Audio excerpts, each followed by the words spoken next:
le nombre de machines défectueuses égale à 0, ça veut dire que toutes les machines fonctionnent bien. Okay, la probabilité de cet événement-là doit être plus grand que 0,4.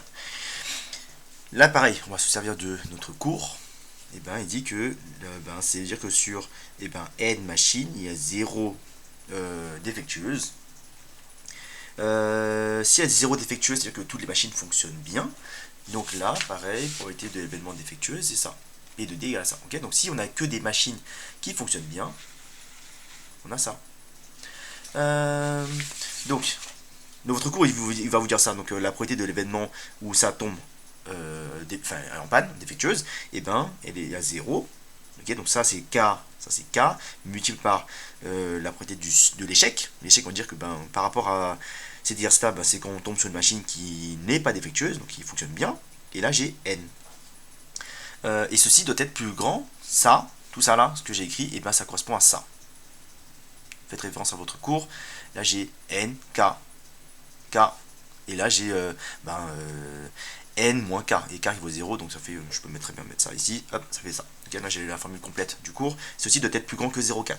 Là il faudra juste faire du calcul, il n'y a rien de très compliqué. Si j'ai N jeux et je veux gagner 0 fois, combien y a-t-il de combinaisons sur N jeux où je gagne 0 fois? Si par exemple on prend N qui vaut 7, sur 7 jeux je veux gagner 0 fois, combien y a-t-il de combinaisons, combien y a-t-il d'arrangements possibles? Et un seul. Okay, donc si sur les 7 jeux, si je veux gagner si je veux gagner 0 fois, forcément que je perde au premier, au deuxième, au troisième, au quatrième, au cinquième, au sixième, au septième, et il n'y a qu'une seule combinaison possible. Ça c'est le nombre de combinaisons. Ok, multiplié par ça. Okay, un nombre puissance 0, c'est 1. Et là, du coup, je tombe sur ça. Donc 1 moins tac, divisé par n. Ok, donc ça. Et si je simplifie au maximum, ça me donne ça. 918 puissance n, ça. Ça, je calcule ce que ça vaut ce truc-là. Puissance n, il est là. Le 1 fois 1, ça ne change rien. Ça fait ça. Ok, il y a une propriété que vous devez connaître depuis cette année-là. Dès que vous avez une puissance cachée, votre inconnu est caché en puissance, et pour le faire tomber, il faudra utiliser la fonction ln. Là, faites attention, si vous tombez sur un professeur qui est rigoureux et strict, faites bien attention à bien argumenter que en appliquant la fonction ln des deux côtés, comme la fonction ln elle est croissante, vous allez conserver le sens de l'inégalité. Là, là où on écrit deux petits points, on conserve le sens de l'inégalité. Donc, c'est-à-dire celui-là, il ne va pas tourner vers la gauche, mais il va toujours pointer vers la droite, parce que la fonction ln est une fonction qui est croissante. Ok, donc là du coup, on appliquait la fonction ln des deux côtés sans changer le sens de l'inégalité. La propriété sur le ln, ici, elle s'applique bien. On a ln, le n qui tombe devant, ln de ceci. Hop, ln de 0,4. Ça, c'est une propriété du ln. Hein. Je rappelle, si j'ai ln de a puissance n, et ça fait n fois ln de a. Rappel de cours. Sur les propriétés sur les ln. Ensuite, là, on va, si on veut n, parce que c'est ce qui nous intéresse, ça c'est un nombre, même s'il est horrible, c'est qu'un nombre, ça c'est carré, c'est qu'un nombre.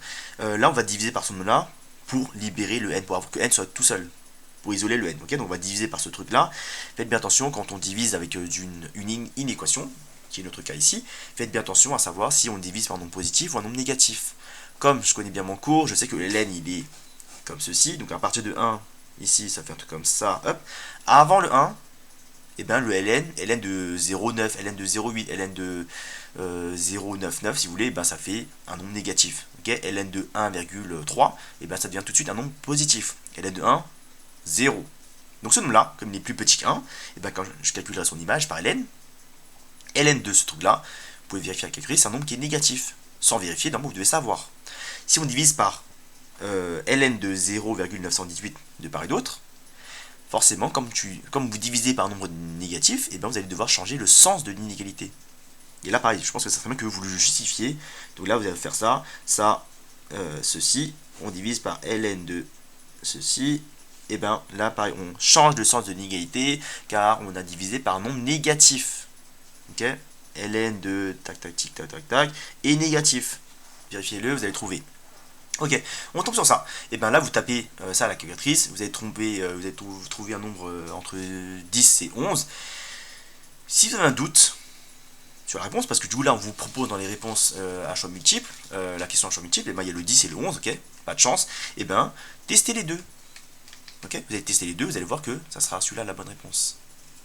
Parce que là, vous allez faire quoi pour tester c'est assez simple. On va faire quoi? On va faire ici. Et ben, je mets 0,918 puissance. Hop, ici. Hop, 0,918 puissance 10. Je tombe sur ça, qui est plus grand que 0,4. Ok, et si je fais juste ça, je mets puissance 11, là on voit bien qu'on est en dessous de 0,4. Donc c'est pas 11 la bonne réponse, c'est bien 10. Parce qu'on demandait la valeur de n pour lequel la probabilité est supérieure à 0,4. Donc il faut que ce nombre-là, qui est ici, soit plus grand que 0,4. Donc c'est-à-dire que c'était pas 11, la bonne réponse c'était 10. Là pareil, c'est juste un petit... juste du calcul, calculatrice, il n'y a rien de compliqué. Ce qui m'intéresse c'est de la méthode. J'espère que vous avez compris l'exercice. C'était un petit peu long à expliquer, mais pour le faire, j'estime que c'est une fois que vous avez maîtrisé le chapitre probabilité, comment ça marche, comment dire, un arbre, comment ça se lit, les probabilités conditionnelles, probabilité totale, quand vous calculez P de D, on dit P de D est égal à, enfin, égal à ça, vous devez comprendre que ça veut dire ça et ça. Quand vous comprenez tout, j'estime que l'exercice est faisable en 15, 20, 25 minutes, grand maximum, pour l'exercice d'un type bac. Celui-là. Ok, donc un QCM, normalement ça va assez vite. Surtout on vous demande aucune justification. C'est bien écrit ici. Donc là, lisez bien aussi, attention, parfois oui, on vous demande une justification, parfois c'est pas demandé. Aucune justification n'est demandée. Donc ça va assez vite, vous mettez juste question 1, réponse B, question 2, réponse B, et ainsi de suite, et ça va assez vite.